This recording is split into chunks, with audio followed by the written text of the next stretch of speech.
Praise the Lord.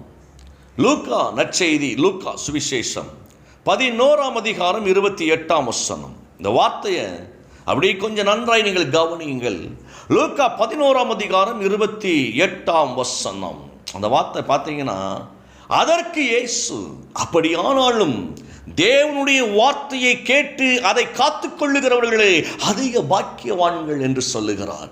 அவரோ இறை வார்த்தையை கேட்டு அதை கடைபிடிப்போர் இன்னும் இன்னும் இன்னும் அதிக பேறு பெற்றோர் என்று சொல்லுகிறார். இந்த வார்த்தை ஏசப்பா ஊழியம் செஞ்சுட்டே வராங்க, பிசாசுகளை துரத்திக்கிட்டே வராங்க, தேவனுடைய ராஜ்யத்தை குறித்து பேசிக்கிட்டே வராங்க. அப்போ அற்புதங்களை கண்ட ஒரு அம்மா சொல்றாங்க, ஐயா, உமக்கு பால் கொடுத்த அந்த தாயானவள் அவள் பாக்கியவதி என்று சொல்றாங்க.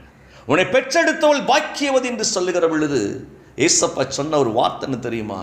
என் தாய் மட்டுமல்ல, கர்த்தருடைய வார்த்தை யாரெல்லாம் யாரெல்லாம் யாரெல்லாம் யாரெல்லாம் கேட்கிறார்களோ, ஏற்றுக்கொள்ளுகிறார்களோ, அவர்கள் இன்னும் அதிகம் பேறு பெற்றவர்களையா. இந்த வார்த்தை நல்ல கவனிங்கள. தேவன் ரொம்ப அழகை சொல்லிக் கொடுக்கிறார்.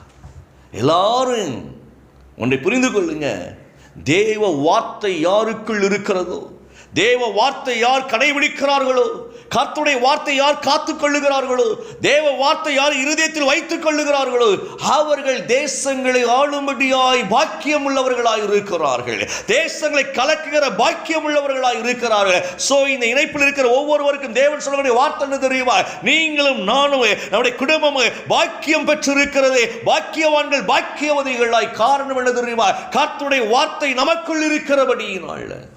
இந்த வசனத்தை நீ கொஞ்சம் வாங்கிக்கோங்க, வார்த்தைகளை முக்கியத்துவப்படுத்துங்க. நான் ஏன் ஓயாம கர்த்தருடைய வார்த்தை ஆண்டவரின் வசனம் என்று சொல்லுகிறேன் என்றால், நான் ருசி பார்த்து எனக்கு ஆண்டவர் கற்றுக் கொடுத்த காரியங்கள் உங்களோடு பகிர்ந்து கொள்ளுகிறேன். சோர்ந்து போன நேரங்கள் அந்த வார்த்தை தான் என்னை எழுப்பினது. சோர்ந்து போன நேரங்கள் மட்டுமல்ல, விழுந்து போன நேரங்களில் கர்த்தருடைய வார்த்தை தான் தூக்கினது. என்ன, நீங்க விழுந்து போக மாட்டீர்கள். இந்த வார்த்தை இருதயத்தில் காத்துக்கொள்ள ரொம்ப ரொம்ப முக்கியமாய் நம்ம வாழ்க்கையை நாம் பயன்படுத்த வேண்டும். மனுஷனுடைய வார்த்தையை காத்துக்கொள்ளுகிறோம் பாருங்களேன்.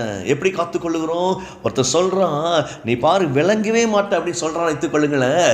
ஆண்டாண்டு காலமாக அந்த வார்த்தை இருதயத்தில் வந்து காத்துக்கொண்டு ஐயோ என்று அந்த மனுஷன் மீது பொறாமை கொள்ளுவது, அந்த மனுஷன் மீது வஞ்சகம் வைப்பது மட்டுமல்ல, நம்முடைய இருதயத்தை நம்ம காயப்படுத்தி நம்மையே நம்ம கீழே இறக்கிறோம். தேவையில்லாத வார்த்தைகளை இருதயத்தில் வைத்து அதை காத்துக்கொள்ளுகிறபடினால இருதயம் பாதிக்கப்படுகிறது, சரீரம் பலவீனப்படுகிறது.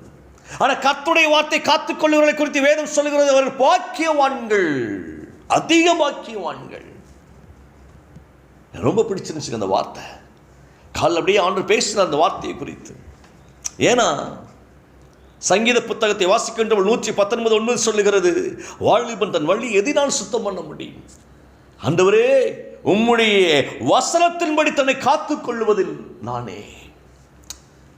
வசனத்தின்படி நாம் நம்முடைய இருதயத்தை காத்துக் கொள்ளுகிற பொழுது நாம் ஒவ்வொரு நாட்களும் சுத்தமாக இருக்க முடியும். என்ன அர்த்தம்னா, கர்த்தருடைய ஆசீர்வாதங்களை அனுபவித்துக் கொண்டு இருக்க முடியும், தேவ திட்டத்தை அனுபவித்துக் கொண்டு இருக்க முடியும், கர்த்தர் எல்லாவற்றையும் உயர்த்துவதை காண முடியும். சுத்தமாய் சுத்தமாய் சுத்தமாய் ஆண்டவருடைய மகிமை நம்மை நிரப்பி இருப்பதை பார்க்க முடியும். இந்த ரகசியத்தை நீங்க வாங்கிக்கோங்க. மற்றவங்க வார்த்தையெல்லாம் தூக்கி தூர போட்டுருங்க. யார் என்ன வார்த்தை சொன்னாலும் தூக்கி தூர போட்டுருங்க. என் ஆண்டவரை உயர்த்துகிறவர், என் ஆண்டவரை பலப்படுத்துகிறவர், என் ஆண்டவர் எனக்கு நன்மை செய்கிறவர், என் ஆண்டவர் வாக்குத்தத்தம் தந்திருக்கிறார் ஐயா, என் ஆண்டவர் பலனை தந்திருக்கிறார், ஒன்றுமே இல்லாவற்றில் கர்த்தர் உயிர் வர செய்கிறவராய் இருக்கிறார், என் கர்த்தர் எழுப்பி பிரகாசிக்க பண்ணுகிறவராய் இருக்கிறார், நானும் என் வீட்டாரோ நாங்கள் ஆசீர்வாதமாய் இருப்போம் இயேசுவின் நாமத்தினால. அந்த இருதயத்தை அந்த வார்த்தை வச்சுக்கொள்ளுங்க. அழகான சத்தியம் இது. அந்த வார்த்தை உள்ளுக்குள்ள இருக்க இருக்க இருக்க அந்த வார்த்தையே உங்கள் வாழ்க்கையை உயர்த்திக்கிட்டே இருக்கும். இது ரொம்ப முக்கியமான ஒரு காரியம். கொஞ்சம் நிதானிச்சு பார்த்தீங்கன்னா தெரியும், ஏன் நம்முடைய வாழ்க்கையில் இன்னும் முன்னேற்றம் இல்லை அப்படின்னா, 100க்கு 100 நான் சொல்கிறேன், உலகத்தை உங்கள் இருதயத்தில் பெரிதாய் நினைத்து கொண்டு இருப்பீர்கள். உலகத்தை ரொம்ப பெருசாக நினைச்சிருப்பீங்க. போட்டி போட முடியல, ஜெயிக்க முடியல, ஐயா இந்த வேலை கடினமானது, ஐயா இந்த உலகம் கடினமானது, இந்த உலகம் நெருக்கடியானது என்று சொல்லி உலகத்தை முழுக்க முழுக்க இருதயத்திற்குள்ள ஒரு பயங்கரமான ஒரு சிச்சுவேஷனால் நினைத்து வைத்து இருப்பீங்க. நான் ஏசப்பா சொல்றாங்க, அதெல்லாம் ஒண்ணுமே இல்லைடா, குப்படா அப்படிங்கிறார். அந்த உலகத்தோட நீ போட்டிப்பட வேண்டிய அவசியம் இல்லை. அதுக்கு நீ அந்த உலகம் உனக்கு அருகதையற்றது. நீ யார்? நீ ஏன் சாயல், ஏன் பிள்ளை. உலகம் உன்னை கண்டு பயப்படணும் ஒழிய நீ உலகத்தை கண்டு பயப்படக்கூடாது. உலகம் உன்னை தேடி வந்து வேலை கொடுக்கும், நீ போய் போராடாத. உலகம் தேடி வந்து ப்ரமோஷனை கொடுக்க, நீ போய் போராடாத. வசனத்தை மட்டும் வைத்துக்கொள். நமக்கு பெரிய கிஃப்ட் என்ன தெரியுமாங்க? உலகத்திலேயே அதிக ஒரு பெரிய கிஃப்ட் அப்படின்னா கர்த்தருடைய வார்த்தை. அந்த செக் நம்ம கையில் இருக்கு. தேவன் சைன் பண்ணி கொடுத்துட்டாரு. போட்டு போட்டு எடுக்க வேண்டியதுதான். தேவன் போட்ட சைன் நமக்கு என்றைக்கே போட்டு வச்சுட்டார் சிலுவையில். இந்த உனக்கு செக்கை ஓட்டி நீட்டி இருக்கிற போ, எந்த பேங்க்ல வேணாலும் போட்டு எடுத்துக்கிடலாம், எந்த பேங்க்ல வேணாலும். கர்த்தருடைய ஆசீர்வாதம் உலகத்தில் எங்க போனாலும் கர்த்தருடைய வார்த்தையை போட்டீங்கன்னா அதுதான் உங்களுக்கு ஏடிஎம் கார்டு. பணத்துக்கு மட்டும் சொல்லல, ஆசீர்வாதம், சுகம், பலன் எல்லாத்துக்கும் பேசுறேன் சேர்த்து. நம்ம கையில் ஒரு ஏடிஎம் கார்டு பாஸ்வேர்டு கொடுத்திருக்கிறார் ஆண்டவர். கர்த்தருடைய வார்த்தை பாஸ்வேர்டு. அந்த பாஸ்வேர்டை நீங்க போட்டுக்கிட்டே இருங்க, அற்புதம் நடந்துகிட்டே இருக்கும். தைரியமா போடுங்க, நம்பிக்கையோடு போடுங்க. ஏடிஎம் மிஷினுக்குள்ள போய் கார்டை விடும்பொழுது கூட பணம் இல்லாமல் போயிடும். திடீர்னு பார்த்தா உள்ள போயிட்டு கார்டு மாட்டிக்கிடும்.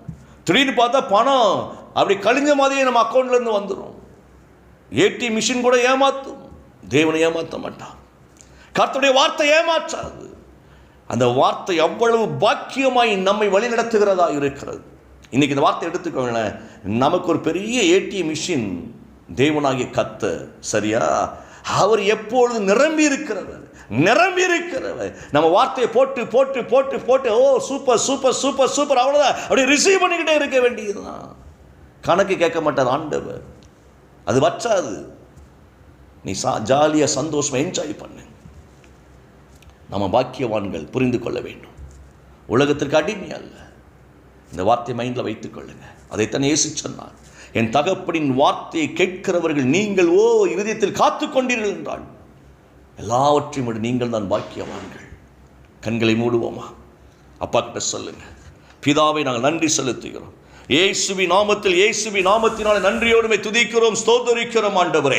கர்த்தரின் ஆவியானவரை இந்த காலை நேரத்திலுமாய் தேவனாகிய கர்த்தரின் மகிமையை பெற்றுக்கொள்ளுகிறோம்.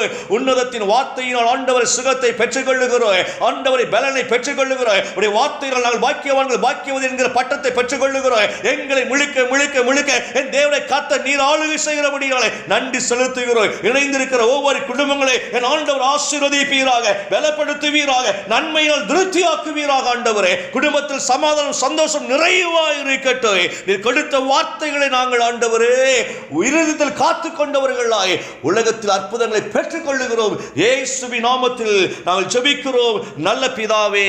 ஆமென், ஆமென்.